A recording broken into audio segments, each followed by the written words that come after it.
Hello, আসসালামু আলাইকুম। নতুন আরেকটা ব্লগে আপনাদেরকে স্বাগতম। আজকে থেকে মূলত আমাদের ইন্ডিয়া ট্রিপ শুরু হচ্ছে। এতদিন আমরা আসলে একটু কাজেই ছিলাম। আজকে আমাদের মুন্নারে ট্রিপ দেওয়ার কথা ছিল, যদিও সেটা ক্যান্সেল হচ্ছে।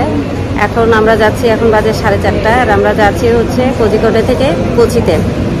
তো আমরা হচ্ছে বাসে টিকিট কাটছি, একটা বাসে, এটা হচ্ছে লো ফ্লোর এসি বাস। কোনো আইডিয়া নাই এটা কেমন। তো চলেন আপনাদেরকে দেখাবো। আমাদের 4:30টার সময় বাস আসার কথা ছিল, কিন্তু বাস নাকি 1 ঘন্টা লেট। তো আমরা এখন কেএসআরটিসি বাস স্ট্যান্ডে অপেক্ষা করছি। তো চলেন আমাদের সাথে। এটা হচ্ছে কেএসআরটিসি বাস স্ট্যান্ড। আমাদের বাস চলে আসছে, এখন 5টা বাজে। এটা হচ্ছে লো ফ্লোর এসি বাস, আমাদের একদম লাস্টে। এখন 5:30 বাজে, আর আমরা এসআরটিসি বাস স্ট্যান্ড থেকে রওনা দিচ্ছি। বাস ছিল হচ্ছে আমাদের 4:30টায়, আর ছাড়তেছে হচ্ছে যে 5:30টায়। কোচিকোডি থেকে কোচিতে যেতে প্রায় 5 ঘন্টার উপর সময় লাগে। আমরা রবিবারে ছুটির দিনে জার্নি করায় 4 ঘন্টা লেগেছিল। আমাদের বাসটা খুব বেশি সুবিধা ছিল না, ভাড়াও কম ছিল। দুইজনের ভাড়া ছিল মাত্র 780 রুপি। আমাদের সিট একদম পিছনে ছিল, তাই সিটও কিছুটা আনকমফোর্টেবল ছিল। আর এসিটাও সামনের দিকে যত ভালো কাজ করছিল, পিছনে তত ভালো ছিল না। তবে কেরালার পুরো রাস্তা একেবারে মোমের মতো হওয়ায় জার্নিতে এত অসুবিধা হয়নি। একবার একটু ঝামেলায় পড়েছি, সেটা হলো 1000বার জিজ্ঞাসা করে নেওয়া সত্ত্বেও আমরা ভুল বাসে উঠে পড়েছিলাম। আর এই সমস্যাটা মূলত ভাষার জন্য হয়েছিল, কারণ কেরালার বেশিরভাগ মানুষ ইংলিশ বা হিন্দি কোনোটাই বুঝে না। বাট এখানকার মানুষজন খুবই ভালো। বাসের ড্রাইভার অ্যান্ড হেল্পার আমাদের সঠিক বাসের সাথে যোগাযোগ করে আমাদেরকে ঠিক বাসে পরে উঠিয়ে দিয়েছিল। পরিষ্কার পরিচ্ছন্ন পরিপাটি শহর দেখতে দেখতে পৌঁছে গেলাম কোচি বাস স্ট্যান্ড। বাস স্ট্যান্ডটাও বেশ সুন্দর। এখন বাজে 10টা, আর আমরা পৌঁছে গেছি এর্নাকুলাম বাস স্ট্যান্ডে। এখন যাওয়া যাক হোটেলের দিকে। এখান থেকে 300 রুপি দিয়ে অটো ভাড়া দিয়ে হোটেলে গিয়েছি। কোচিতে এটা হচ্ছে আমাদের হোটেল। আমরা হোটেলটা আগে থেকে এগোটা থেকে বুক দিয়েছিলাম, অ্যান্ড এক রাতের ভাড়া ছিল 2300 টাকা। হোটেলটা মনে হয়েছে একটু পুরনো, বাট স্পেস ফ্যাসিলিটি সবকিছু মিলায় বেশ ভালো ছিল। এটা হচ্ছে আমাদের কোচির আবাসস্থল। আচ্ছা, দেখি নাই তো, ওয়াশরুম দেখি নাই তো। Washroom normal.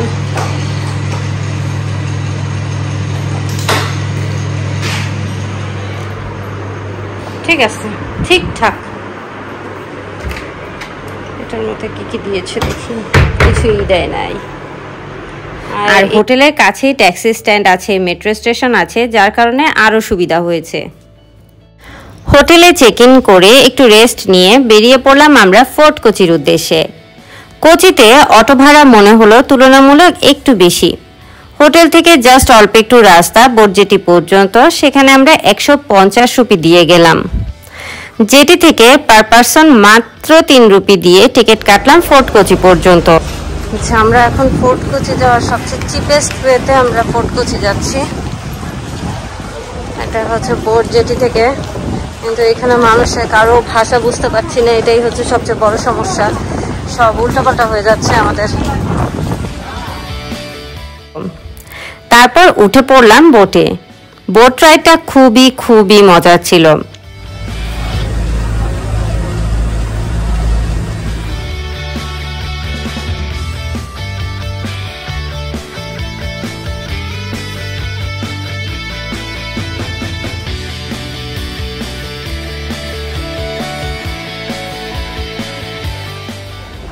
প্রায় আধা ঘন্টা বোট রাইড করে আমরা পৌঁছে গেলাম ফোর্ট কোচি জেটিতে।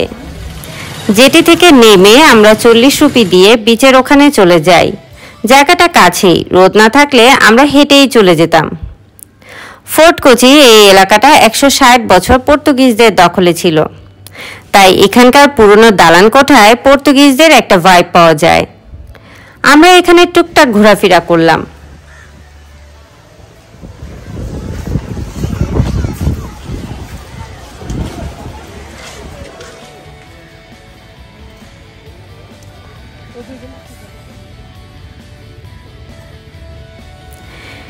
এখানে সামুদ্রিক মাছের পুরো বাজারের মতো ছিল।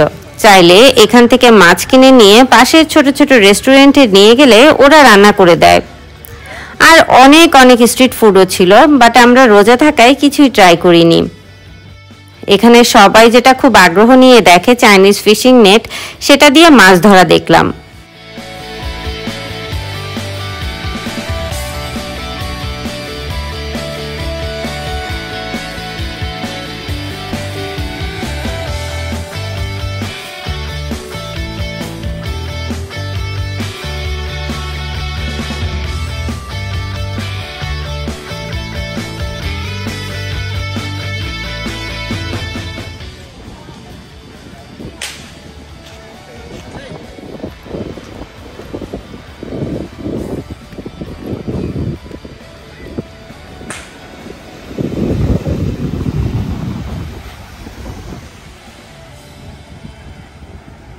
পরন্ত বিকেলে ফোর্ট কোচি বিচে বেশ ভালোই লাগছিল, আর এই গরমে বিচের ঠান্ডা বাতাসে খুব আরাম লাগছিল।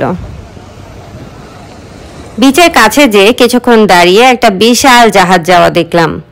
ভিডিওতে এটা নিতান্তই ছোট দেখালেও এটা কিন্তু আসলে অনেক বড় ছিল। এন্ড কেন জানি না এত বড় হয়ে যাওয়ার পরও আমার ট্রেন বা প্লেন যাওয়া দেখতে যেমন খুব ভালো লাগে, তেমনি জীবনে প্রথম এরকম জাহাজ যাওয়া দেখতেও খুবই আনন্দ লাগছিল।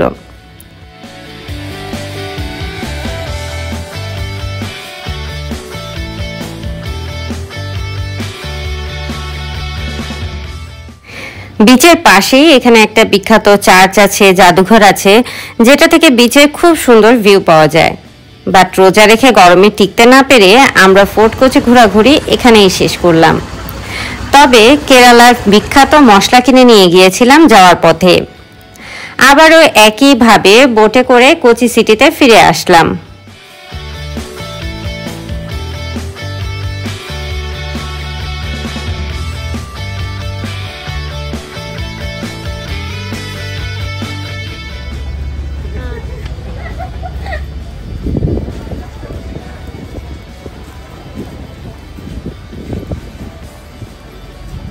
আমাদের এবারে গন্তব্য লুলু মল, যেটা কোচির সবচেয়ে বড় মল, এন্ড এখানে আজকে আমাদের ইফতারি করার প্ল্যান। লুলু মল এর্নাকুলাম সিটি থেকে 5-6 কিলোমিটার দূরে, এন্ড এখানে যেতে আমাদের প্রায় সময় লেগেছিল প্রায় 30 থেকে 40 মিনিট, আর অটো ভাড়া নিয়েছিল 400 রুপি। এখানে ইফতারির অনেক রিলস দেখেছি, তার জন্য প্ল্যান করে এখানে আসা।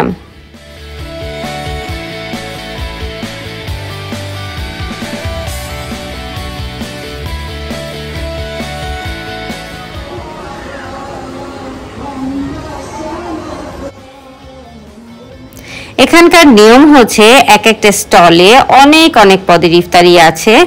আপনার যেটা যেটা পছন্দ হবে সেটা ওই স্টল থেকে একটা করে টোকেন নেবেন। সেই টোকেনগুলো কাউন্টার থেকে পে করে আপনি তারপর ওই খাবারগুলো খেতে পারবেন।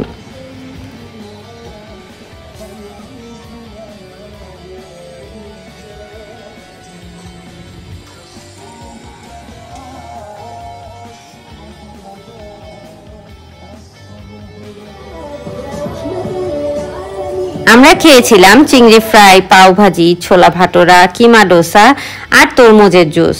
খাবার মোটামুটি ভালোই ছিল। ভরপেট খেয়ে আমরা আবার হোটেলে ফিরলাম।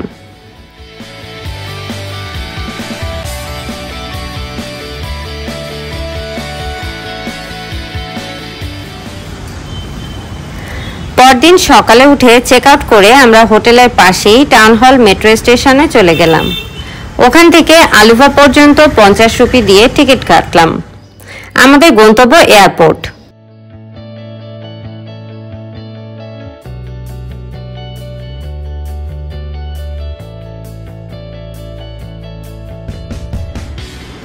কোচি সিটি থেকে এয়ারপোর্ট পর্যন্ত গাড়ি ভাড়া 1000 থেকে 1200 রুপি নেয়।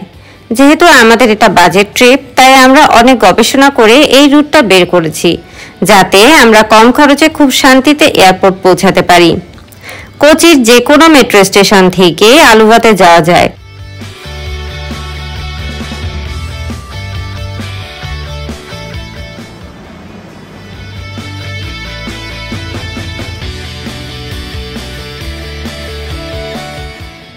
আলুভাতে নেমে আমরা স্টেশনের নিচে অপেক্ষা করি।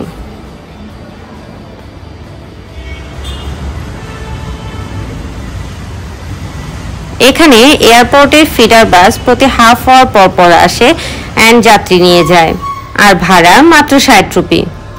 অর্থাৎ আমরা দুইজন মাত্র 220 রুপি দিয়ে এয়ারপোর্টে যেতে পেরেছি। এবার কিছু দুঃখের কথা বলি। আমাদের আসলে আজকে ভোরবেলায় কোচি ব্যাকওয়াটার যাওয়ার প্ল্যান ছিল, কারণ আমাদের ফ্লাইট ছিল বিকাল 5টায়। আমরা একদম প্রথমে ভিস্তারার টিকিট কিনেছিলাম, যেটা ক্যান্সেল হয় জার্নির জাস্ট 3 দিন আগেই। এরপর ইন্ডিগোয়ে 5টার ফ্লাইট নেই, সেটা আবার গতকাল টাইম রিশিডিউল হয়ে 1টায় হয়। সো আমাদের ঘোরাঘুরির সব প্ল্যান ক্যান্সেল হয়ে যায়। ইন্ডিয়ার এয়ারলাইন্সগুলো এত ফ্লাইট রিশিডিউল করে যে বিরক্তি লেগে যায়। যাই হোক, কোচি এয়ারপোর্টের রাস্তা দেখেই মন অর্ধেক ভালো হয়ে গিয়েছিল, আর এয়ারপোর্ট দেখে তো কথাই নেই। এটাই পৃথিবীর একমাত্র এয়ারপোর্ট যেটা সোলার এনার্জিতে চলে।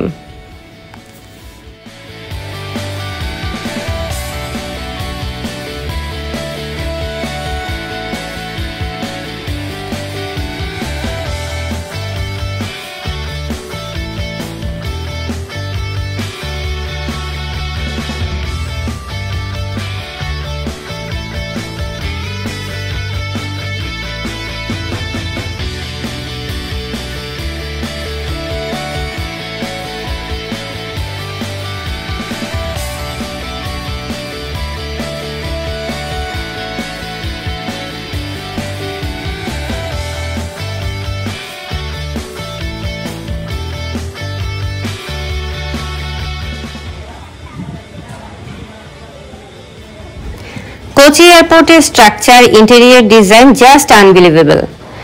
অনেক সুন্দর এই এয়ারপোর্ট ঘুরে ফিরে আমরা নতুন গন্তব্যের দিকে যাচ্ছি, আর আজকের মতো আপনাদের থেকে বিদায় নিচ্ছি।